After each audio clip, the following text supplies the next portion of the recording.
Twitter के पूर्व CEO Jack Dorsey के भारत सरकार पर लगाए गए आरोपों के बाद सियासी घमासान शुरू हो गया है। हालांकि जैक डॉर्सी के आरोपों को मोदी सरकार ने सिरे से नकार दिया है। अब आपको बताते हैं कि जैक डॉर्सी ने ऐसा क्या कहा जिस पर विपक्ष ने भारत सरकार को घेरना शुरू कर दिया है।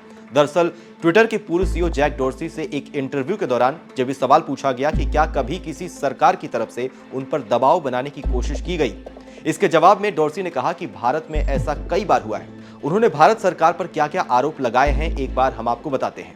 डॉर्सी ने इंटरव्यू के दौरान कहा कि किसान आंदोलन के दौरान सरकार ने धमकाया था, कुछ ट्विटर अकाउंट्स को बंद करने के लिए भी कहा गया था, सरकार की आलोचना करने वाले हैंडल्स को बंद करने की सिफारिश की गई थी, ट्विटर को भारत में बंद करने की चेतावनी भी भारत सरकार के द्वारा दी गई थी, दफ्तर बंद करने और छापेमारी की भी धमकी भारत सरकार ने ट्विटर को दी थी।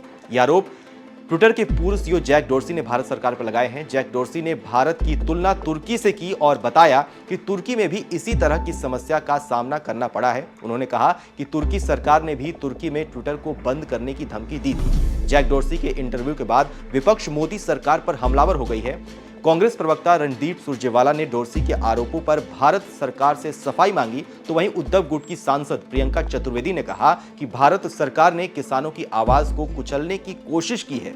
कांग्रेस प्रवक्ता सुप्रिया श्रीनेत ने कहा कि मदर ऑफ डेमोक्रेसी को भारत सरकार ने मर्डर ऑफ डेमोक्रेसी बना दिया है। ट्विटर के पूर्व सीईओ के आरोपों पर किसान नेता राकेश टिकैत ने कहा कि भारत में लोकतंत्र नहीं बचा है, भारत सरकार ने देश को कोरिया बना दिया है। विपक्ष के लगातार सवालों पर आईटी मंत्री राजीव चंद्रशेखर ने कहा कि डॉर्सी के दावे बिल्कुल गलत हैं। उन्होंने कहा कि डॉर्सी के कार्यकाल में ट्विटर और उनकी टीम लगातार भारतीय कानूनों का उल्लंघन कर रही थी। चंद्रशेखर के मुताबिक 2020 से लेकर 2022 तक कई बार ट्विटर के द्वारा नियम तोड़े गए थे। आपको बता दें कि 2021 में भारत सरकार 3 कृषि कानून लेकर आए थे। विरोध के बाद इसे वापस लेने के लिए कहा गया था। इस बिल के खिलाफ भारत की राजधानी दिल्ली के बॉर्डर पर हजारों किसानों ने आंदोलन किया। वहीं जैक डॉर्सी ने 29 नवंबर 2021 को ट्विटर सीईओ पद से इस्तीफा दे दिया था और अब उन्होंने भारत सरकार पर ये बड़े आरोप लगाए हैं। बहरहाल इस खबर को लेकर आपकी क्या राय है, हमें कमेंट सेक्शन में लिखकर जरूर बताइए। बाकी देश और दुनिया की तमाम बड़ी खबरों के लिए